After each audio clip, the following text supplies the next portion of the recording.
Recording is on.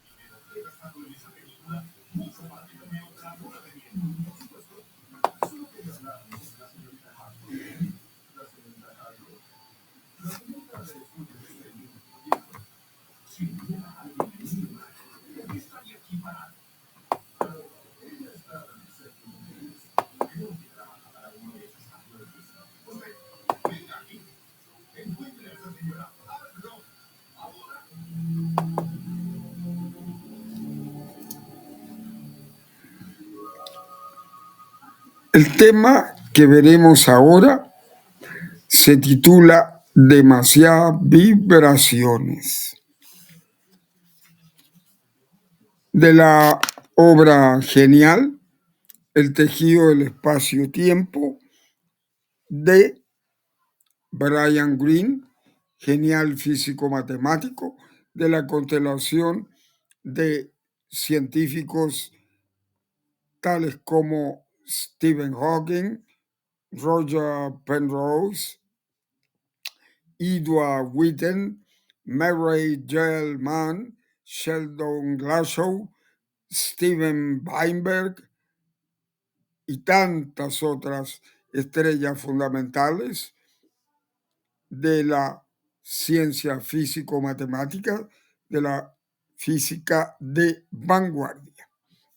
Bien, a primera vista, la teoría de cuerdas falla.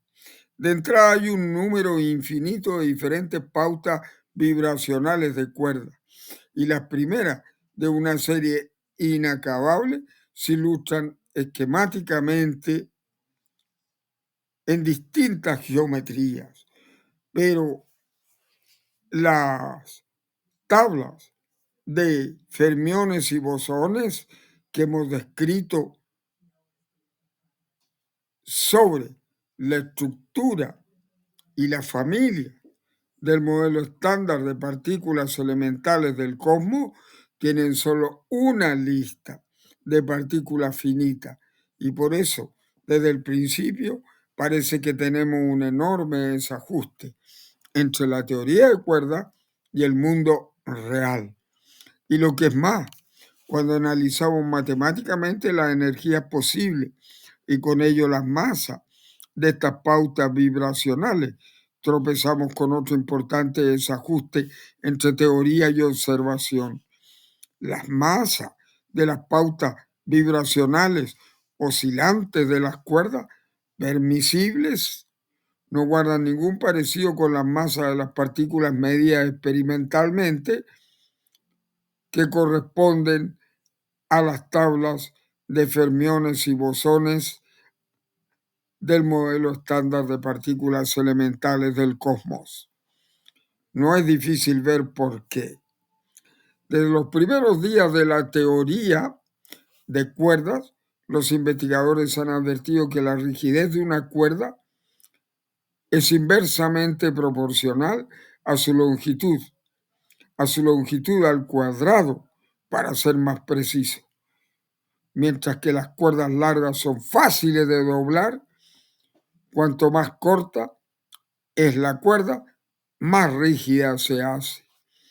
En 1974, cuando John Schwartz y Joel Scherk propusieron reducir el tamaño de las cuerdas de modo que incorporaran una fuerza gravitatoria de la intensidad correcta, también propusieron, por la misma razón, aumentar la tensión de las cuerdas hasta, como es el caso, 1.000 trillones de trillones, es decir, 10 elevado a 39 toneladas.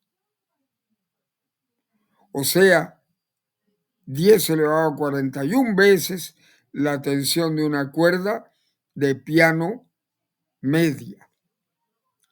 Ahora, se imagina que está doblando una cuerda minúscula y extraordinariamente rígida para dar una de las cada vez más complicadas pautas de la figura de bosones y fermiones. Usted se dará cuenta que más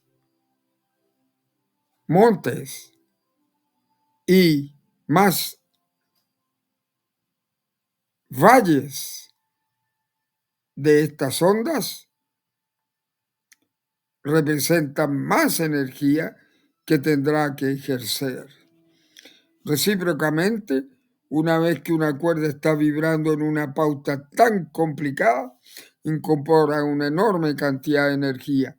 Así pues, todas las pautas vibracionales de las cuerdas, salvo las más simples, son altamente energéticas y con ello corresponden vía la ecuación de Einstein de la relatividad especial E igual mc cuadrado, en que la energía es igual a la masa multiplicada por la velocidad de la luz al cuadrado y su transferencia a partículas con masas enormes. Así, si representamos en una figura estas vibraciones de las cuerdas, los primeros ejemplos de pautas vibracionales de cuerdas serían una cuerda vibrando en una elipse perpendicular a otra elipse, o una cuerda vibrando en los bordes de una estrella de 4 puntas superpuesta sobre otra estrella de 4 puntas, pero desplazada un ángulo en diagonal, o una pauta vibracional de cuerdas en la cual las cuerdas vibran como en el perímetro de un círculo, pero desplazando un grupo de espigas y valles de cuerda respecto al grupo en superposición en un ángulo determinado de desfase de cuerdas, o la misma figura alrededor de una esfera, pero con ángulos y fases de variación mucho más rápida y por lo tanto con muchas más vibraciones o fluctuaciones de cuerdas en el vacío cuántico. Y por enorme quiero decir realmente enorme. Los cálculos muestran que las masas y las vibraciones de las cuerdas siguen una serie análoga a la de los armónicos musicales. Todas son múltiplos de una masa fundamental, la masa de Planck. Igual que los sobretonos, son todos múltiplos de una frecuencia o tono fundamental de una melodía musical dada. Para los patrones de la física de partículas, la masa de Planck es colosal. Es unos 10 trillones, 10 elevado a 19 veces la masa de un protón, es decir, 10 elevado a 19 gigaelectronvolt, aproximadamente la masa de una mota de polvo o de una bacteria. Así, las masas posibles de las vibraciones de cuerda son 0 veces la masa de Planck, 1 vez la masa de Planck, 2 veces la masa de Planck, 3 veces la masa de Planck, y así sucesivamente, lo que muestra que las masas de todas las vibraciones de cuerda, salvo la masa cero, son gigantescas. Como puede ver, algunas de las partículas en las tablas de fermiones o partículas sonda de materia y de bosones o partículas sonda de energía de la ecuación de Einstein E igual mc cuadrado recién descrita, carecen realmente de masa, pero la mayoría la tienen.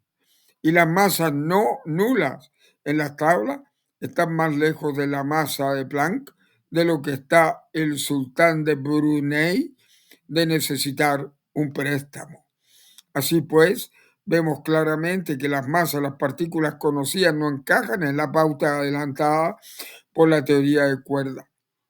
¿Significa esto que la teoría de cuerdas está descartada? Usted podría pensarlo, pero no es así. Tener una lista inacabable de pautas vibracionales cuyas masas se alejan cada vez más de las partículas conocidas es un reto que la teoría debe superar. Años de investigación han revelado estrategias prometedoras para hacerlo. De entrada, note que experimentos con los tipos de partículas conocidas nos han enseñado que las partículas pesadas tienden a ser inestables. Típicamente, las partículas pesadas se desintegran rápidamente en un chaparrón de partículas de masas menores, generando en última instancia los tipos más ligeros y más familiares de partículas onda de las tablas de fermiones y bosones antes mencionadas. Por ejemplo, el quark top o quark cima o quark verdad se desintegra en aproximadamente 10⁻⁻25 segundos. Esperamos que esta lección siga siendo válida para las pautas vibracionales de las cuerdas súper pesadas. Y eso explicaría por qué, incluso si fueron producidas copiosamente en un universo primitivo y caliente, pocas de ellas, si es que lo ha hecho alguna vez, han sobrevivido hasta hoy. Incluso si la teoría de cuerdas es correcta, nuestra única oportunidad de ver las pautas vibracionales súper pesadas que acabamos de mencionar específicamente sería producirlas mediante colisiones de alta energía en los aceleradores de partículas. Sin embargo, puesto que los aceleradores actuales solo pueden alcanzar energía equivalente a aproximadamente 1000 veces la masa de un protón, son demasiado débiles para excitar otras que no sean las pautas vibracionales más plácidas de la teoría de cuerdas. Así, la predicción de la teoría de cuerdas de una torre de partículas con masas que empiezan por ser 1000 billones de veces mayores que las alcanzables con la tecnología actual no está en conflicto con la observación. Esta explicación también aclara que el contacto entre la teoría de cuerdas y la física de partículas implicará solamente las vibraciones de cuerdas de energía más baja, las carentes de masa, puesto que las otras están más allá de lo que podemos alcanzar con la tecnología actual. Pero, ¿qué hay del hecho de que la mayoría de las partículas de la tabla de los fermiones o partículas sonda de materia y la tabla de los bosones o partículas sonda de energía del modelo estándar de las partículas elementales del cosmos que sí tienen un valor para la masa? Es una cuestión importante, pero menos perturbadora de lo que podría parecer al principio. Puesto que la masa de Planck es enorme, es incluso la partícula más masiva conocida, el quark verdad o quark cima, pesa solo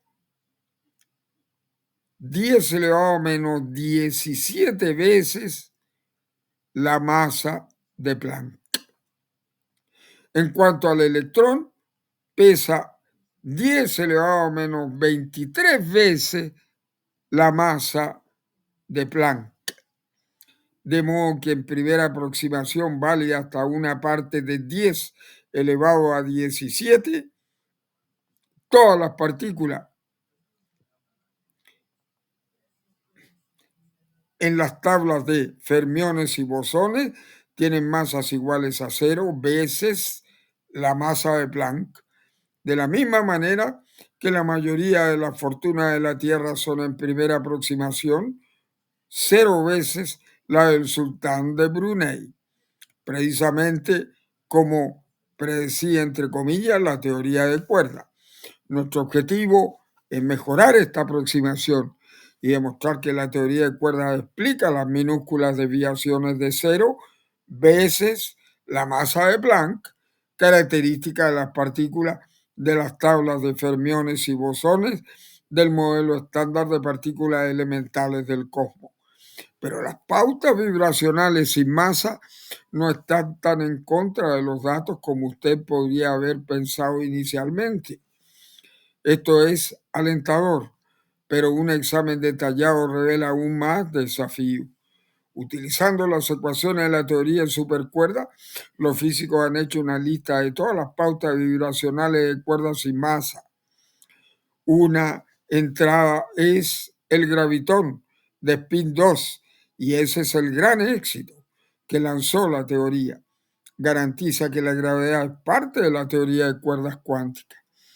Pero los cálculos muestran también que hay muchas más pautas vibracionales de spin 1 sin masa que partículas en la tabla de fermiones y bosones correspondientes, y hay muchas más pautas vibracionales de spin 1 medio sin masa de partículas en la tabla de fermiones y bosones correspondientes.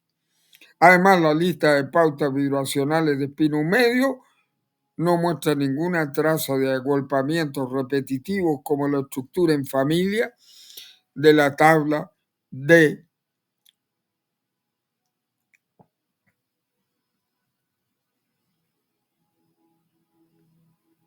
fermiones. De modo que con el examen menos superficial parece cada vez más difícil ver cómo las vibraciones de cuerda se adaptarían a los tipos de partículas conocidas. Así, a mediados de la década de 1980, aunque había razones para excitarse por la teoría de supercuerdas, también había razones para ser escéptico. Es innegable que la teoría de supercuerdas presentaba un paso capital hacia la unificación al proporcionar la primera aproximación consciente para fusionar gravedad y mecánica cuántica. Hacía para la física lo que Roger Bannister hizo para la milla en cuanto a fundirla en 4 minutos. Demostró que lo aparentemente imposible es posible. La teoría de supercuerdas estableció definitivamente que podemos atravesar la barrera aparentemente impenetrable que separa los dos pilares de la física del siglo XX. Pese a todo, al tratar de ir más lejos y demostrar que la teoría de supercuerdas podía explicar las características detalladas de la materia y la fuerza de la naturaleza, los físicos encontraron dificultades. Esto llevó a los escépticos a proclamar que la teoría de cuerdas, a pesar de todo su potencial para la unificación, era meramente una estructura matemática sin relevancia directa para el universo físico.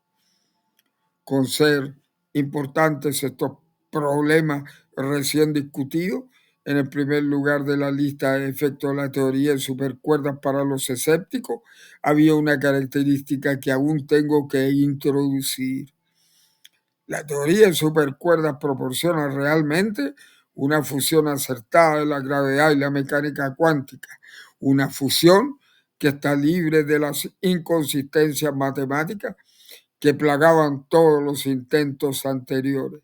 Sin embargo, por extraño que pueda sonar, a los pocos años de su descubrimiento, los físicos encontraron que las ecuaciones de la teoría de supercuerdas no tienen estas propiedades deseables si el universo tiene 3 dimensiones espaciales. En lugar de ello, las ecuaciones de la teoría de supercuerdas son matemáticamente consistentes solo si el universo tiene 9 dimensiones espaciales o, incluyendo la dimensión temporal, funcionan solo en un universo con 10 dimensiones espacio-temporales. En comparación con esta extrañísima afirmación, la dificultad de establecer una correspondencia detallada entre pautas vibracionales de cuerda y tipos de partículas conocidas parece una cuestión secundaria. La teoría de supercuerdas requiere la existencia de 6 dimensiones del espacio que nadie ha visto todavía. Eso no es un punto menor, eso es un problema, o a lo mejor no lo es. Descubrimientos teóricos hechos durante las primeras décadas del siglo XX, mucho antes de que la teoría de cuerdas entrara en escena, sugerían que las dimensiones extras no tenían por qué ser un problema. Y con la actualización de finales del siglo XX, los físicos demostraron que estas dimensiones extras tienen la capacidad de salvar el hueco entre las pautas vibracionales de la teoría de cuerdas y las partículas elementales que los experimentadores han descubierto en los aceleradores de partículas. Este es uno de los desarrollos más gratificantes de la teoría. Veremos cómo funciona. Unificación en dimensiones más altas. Nos plantean las siguientes consideraciones. En 1919, Einstein recibió un artículo que fácilmente podía haber sido despachado como desvaríos de un loco.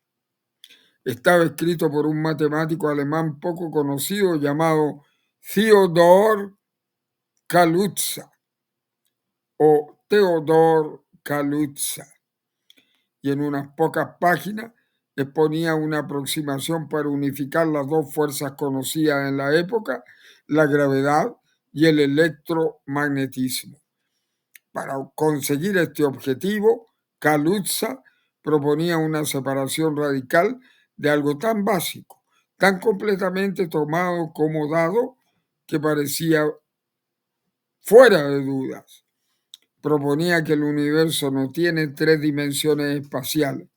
En su lugar, Kaluza pedía a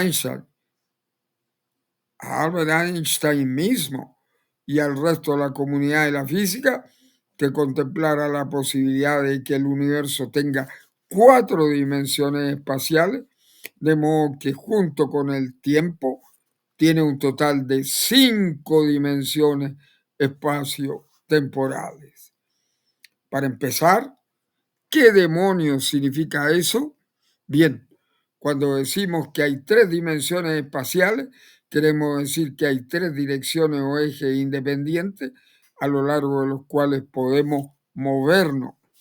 Desde su posición actual, usted puede definirlas como izquierda-derecha, delante-atrás, arriba-abajo. En un universo con 3 dimensiones espaciales, cualquier movimiento que emprenda es una combinación de movimientos a lo largo de estas 3 direcciones. Una forma equivalente de expresarlo es que en un universo con 3 dimensiones espaciales, usted necesita exactamente 3 elementos de información para especificar una posición.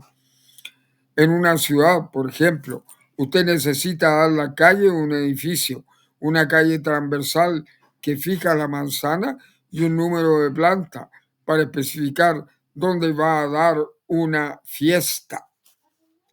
Y si usted quiere que la gente se presente con la comida aún caliente, tiene también que considerar que necesita especificar un cuarto dato, el tiempo. Eso es lo que entendemos cuando decimos que el espacio-tiempo es tetradimensional. Kaluza propuso que además de izquierda a derecha, delante a atrás y arriba abajo, el universo tiene en realidad una dimensión espacial más, que por alguna razón nadie ha visto aún. Si es correcto, esto significaría que hay otra dirección independiente en la que pueden moverse los objetos y por lo tanto que necesitamos dar 4 elementos de información para especificar un lugar exacto en el espacio y un total de 5 elementos de información si especificamos también el tiempo. Muy bien, eso es lo que proponía el artículo que Albert Einstein recibió en abril de 1919 de Theodor Kaluza.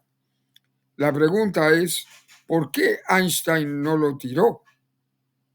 Nosotros nos vemos otra dimensión espacial. Nunca nos encontramos caminando sin rumbo porque una calle, otra calle transversal y un número de plantas sean insuficientes para especificar una dirección. De modo que, ¿por qué contemplar una idea tan extraña? Bien, he aquí por qué. Kaluza comprendió que las ecuaciones de la teoría de la relatividad general de Einstein podían extenderse fácilmente de forma matemática a un universo que tuviera una dimensión espacial extra, una dimensión espacial más. Kaluza realizó esta extensión y encontró de forma bastante natural que la versión de la relatividad general en dimensiones más altas no solo incluía las ecuaciones de la gravedad originales de Einstein, sino que, debido a la dimensión espacial extra, también tenía ecuaciones extras. Cuando Kaluza estudió estas ecuaciones extras, descubrió algo extraordinario. Las ecuaciones extras no eran otras que las ecuaciones de Maxwell. Había descubierto en el siglo XIX para describir el campo electromagnético. Al imaginar un universo con una nueva dimensión espacial, Kaluza había propuesto una solución a lo que Einstein veía como uno de los problemas más importantes de toda la física. Kaluza había encontrado un marco que combinaba las ecuaciones originales de Albert Einstein de la relatividad general con las ecuaciones de Maxwell del electromagnetismo. Por eso es por lo que Einstein no tiró el artículo de Kaluza. Intuitivamente, usted puede considerar así la propuesta de Kaluza. En relatividad general, Einstein despertaba al espacio y el tiempo. Cuando estos se flexionaban y estiraban, Einstein se dio cuenta de que había encontrado la encarnación geométrica de la fuerza gravitatoria. El artículo matemático físico de Kaluza sugería que el alcance geométrico del espacio y del tiempo eran aún mayor. Mientras que Einstein se dio cuenta de que los campos gravitatorios pueden describirse como deformaciones y rizos en las tres dimensiones espaciales y una dimensión temporal habituales, Kaluza comprendió que un universo con una dimensión espacial adicional habría en él deformaciones y rizos adicionales. Y estas deformaciones y rizos demostraban su análisis, serían las precisas para describir los campos electromagnéticos. En manos de Kaluza, la aproximación geométrica del propio Einstein al universo se mostró suficientemente poderosa para unir gravedad y electromagnetismo. Por supuesto, seguía habiendo un problema. Aunque las matemáticas funcionaban, no había evidencia, y sigue sin haberla, de que ninguna dimensión espacial, además de las tres que todos conocemos, existiera. Así que el descubrimiento de Kaluza era una mera curiosidad o era algo relevante para nuestro universo. Interesante pregunta. Kaluza tenía gran confianza en la teoría. Por ejemplo, él aprendió a nadar estudiando un tratado de natación y arrojándose luego al mar, pero la idea de una dimensión espacial invisible, por muy atractiva que fuera la teoría, aún sonaba como escandalosa.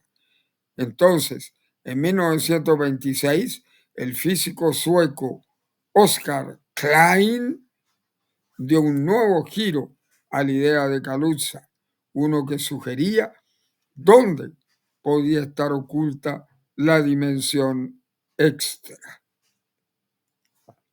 Hasta aquí esta temática, realizada por el genio de Brian Greene, autor de la obra que estamos desarrollando, El tejido del espacio-tiempo cuántico. Brian Greene, genial físico de la constelación más asombrosa de científicos de la física de vanguardia, como Stephen Hawking, Roger Penrose, Murray Gell-Mann, Sheldon Glashow, Steven Weinberg y tantas otras estrellas de esta aventura fantástica, pero real, de la realidad misma de la física de vanguardia.